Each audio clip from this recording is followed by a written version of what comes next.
what's going on? Got another interesting topic. It's really more of a principle, to go by when you're looking for a particular type of female. And I think it's really important to be looking for a particular type of female because there are types of females. You have females that you have women that you can marry because they're wise. You have women that some men just mess around with. You have women that need to be fixed, which I don't recommend getting involved with, Now that being said, a lot of people need to be fixed, myself included, in some areas. But that's normal. The thing is you shouldn't have to spend the majority of your time fixing somebody in a particular relationship. So the more they need to be fixed, or you got to determine that level of fixing that you need to do. But ideally, if fixing is something you got to do every time you're talking to that person, she's not a good person to meet with. She's just going to drain you because some people don't want to be fixed. They just want to talk and talk and talk and talk and talk and complain and complain and complain and complain, and then they never really want to fix anything, And any woman that says, "Oh, I just want you to listen," you know what? You can only say that so many times to where it just gets annoying, And ironically, why are they always talking to guys about certain things instead of their female friends? I mean, if they understand, shouldn't they be the ones that always listen all the time? But another subject. But the principle I want to discuss in this particular video is the principle of the rib. And the principle is really based on the Bible, if you read that.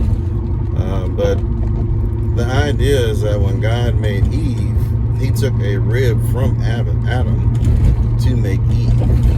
And I think a rib is really significant because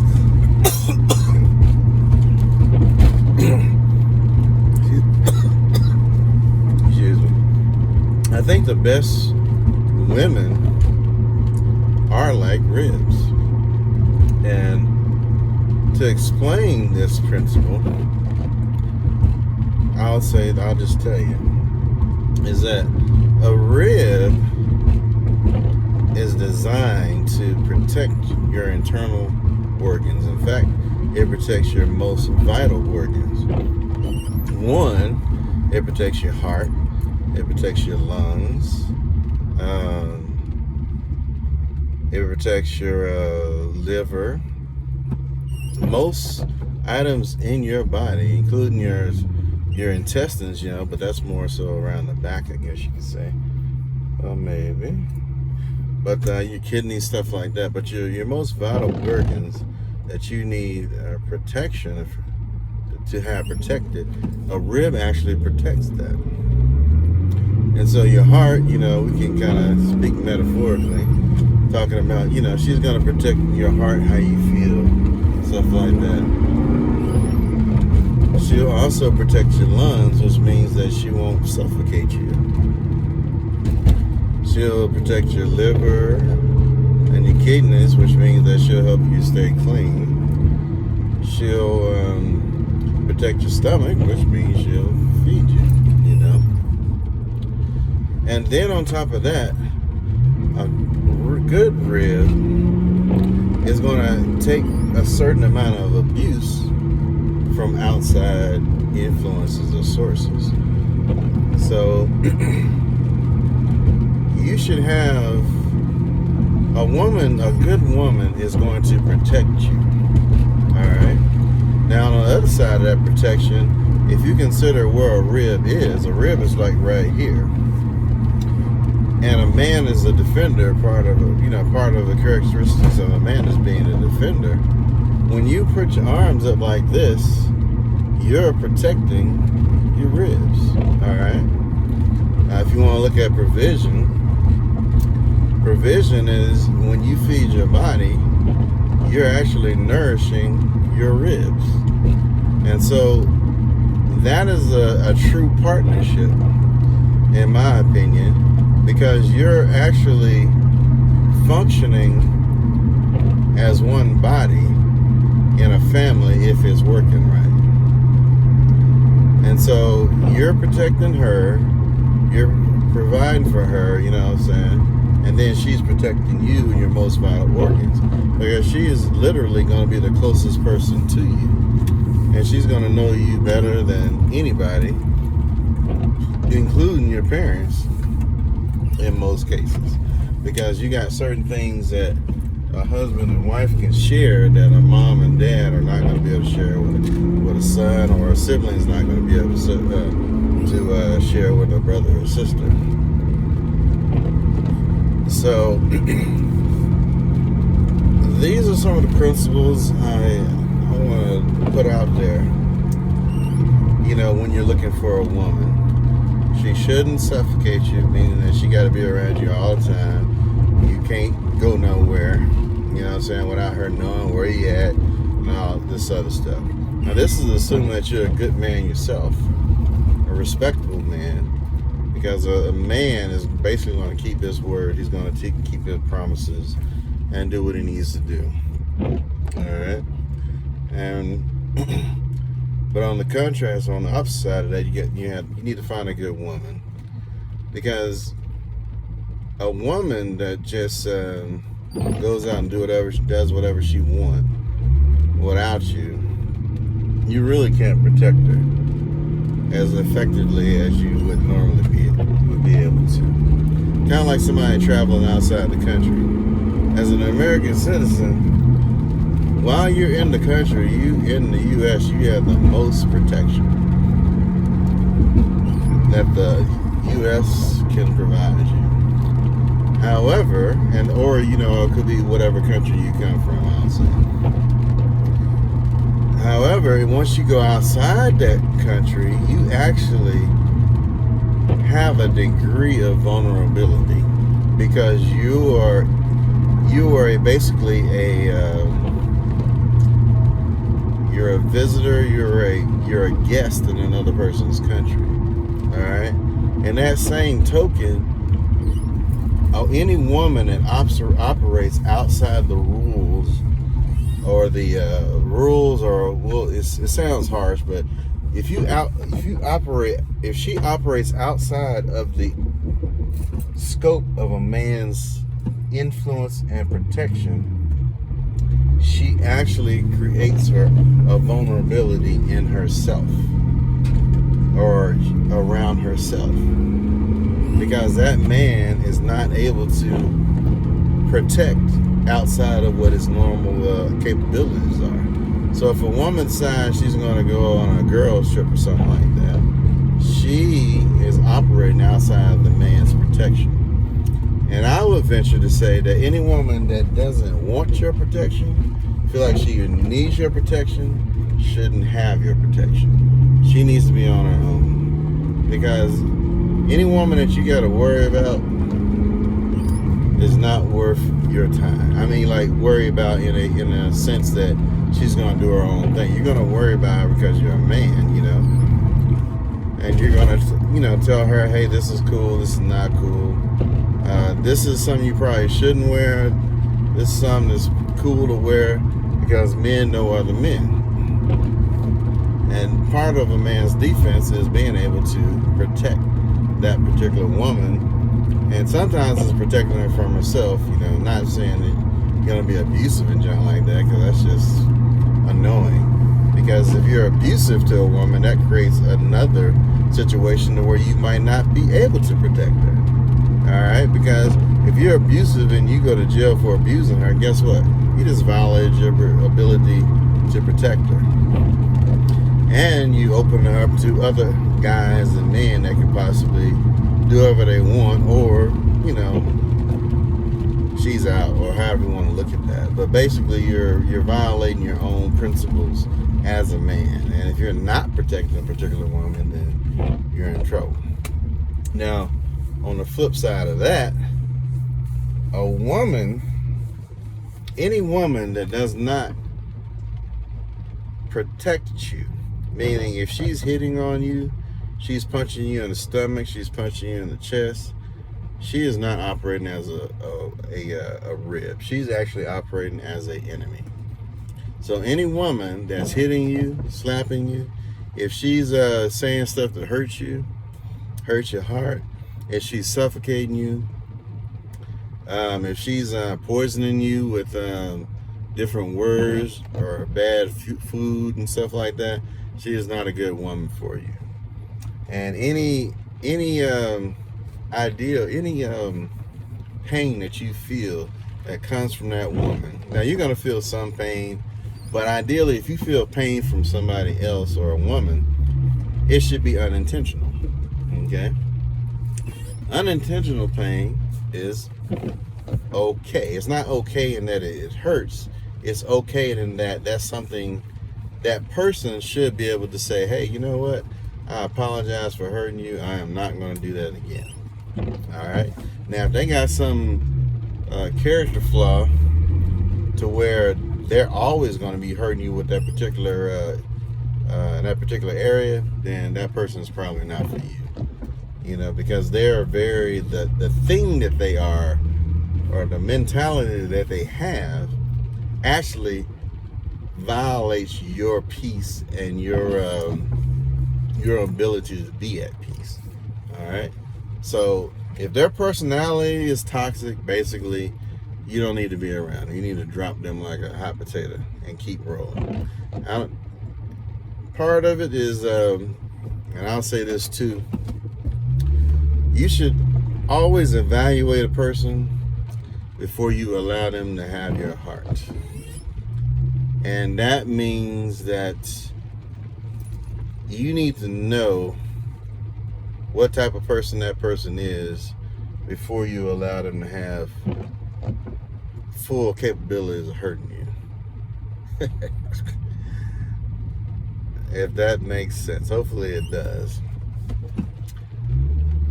And there's a method to people falling in love. And that method has certain characteristics. And a lot of times you'll see it. And you know what your own are. Like, you might look at her body, and that, you know, that attracts you. The next step may be to see her eyes. That attracts you. And then she has a nice voice, nice personality, and that's going to possibly just really just hook you in. And so if you know, if you got those five things, you need to pick one that you can control, so to speak. So you can control looking at a woman's body, all right, or let's just say her backside. You can control that. You can look at everything else, and if you know that last thing, and that's all you need to be fully in love with her, you just withhold that thing. You know what I'm saying? You don't look at that until she proves that she is a safe person for you to be around, and that she's not going to harm you, or she doesn't have any characteristics that's going to harm you. A characteristic could be she's her past. She's never been with a good man. Sorry, but if you've never been with a good man, you don't need to be practicing on a good man. All right, that person needs to get healing before they get in a relationship with a good man. No, that's not to say that person can't get a good man later, but you actually need to get into a situation with a therapist, a real therapist that actually understands relationships and not just psychology, and figure out that person's issues and their hang-ups that prevent them from being in good relationships. Because if you have certain hurts, your hurts, there's a common saying, it says, hurting people hurt people, and that is very true. And so you have to basically be healed before you can actually be in a good relationship with a good person. So, but yeah, principle of the rib. I hope you guys learned something from it. You know, And it's really important that you actually evaluate people that you are with, that you want to be with. Highly important, because if you don't, they can and will destroy you.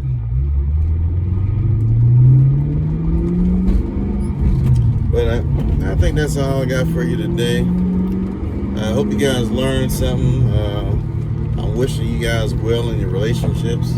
And a large part of the reason why I want to even do this video segment is because a lot of times we don't know as young men and young women what to look for in relationships. And in the past, it's kind of been, the way people were raised was really just to kind of deal with stuff and learn how to deal with it, and in some cases overlook it, but you still have situations that were just not good, and those situations that were not good caused other bad situations. And so as relationships have evolved beyond necessity, and what I mean by necessity is like back before we had all these conveniences and everything, you really needed a wife. You needed a wife to take care of the kids, have kids, so that you could actually have people to work in your family to take care of your family. And then on top of that, the wife needed a husband for protection, because another guy would just come and do whatever he wanted to do occasionally if she wasn't under some type of cover. So relationships were more necessary than they are now, and a lot of people take that for granted. And so in today's era where relationships are they're still necessary, but they're not necessary in the same regard. They don't have the same impact, or we'll say impact, as they did in the past. Now people can get married and be married for the sake of love, companionship, than it was in the past. All right, but I want to help people to get more meaningful relationships, because right now people are just kind of looking at certain I'll just say shallow points. Like shallow points are like, ooh, they got money, ooh, they look good. Those type of things are superficial, and they won't actually last forever. And because they won't last forever, those things you can't hold on. You can't hold on to kids. A kid does not make a lasting relationship. All right, or having a kid with somebody does not make a relationship endure. It keeps you tied to the person, but it does not really have an effect on your. Well, it doesn't have necessarily a positive effect on your relationship, but it can. If you're in a relationship with a person that you want to be with, yes, that kid's going to keep you together. All right. However, in some regards, a kid will actually destroy a relationship, because you have certain people who will prioritize the kid over the spouse, and that's dangerous. That's one of the worst things you can do, because you don't want to value a liability over an asset. A liability always takes, an asset gives. And a husband or a wife should be an asset in a relationship. A kid is only a liability until they become an adult. And hopefully when you become an adult, they're able to kind of give back to you and help you as you help them in life. And so, but yeah, hope you guys learned some. If you like this stuff, please like, comment, subscribe. Let me know how you feel about this type of stuff. And hope you have a good one.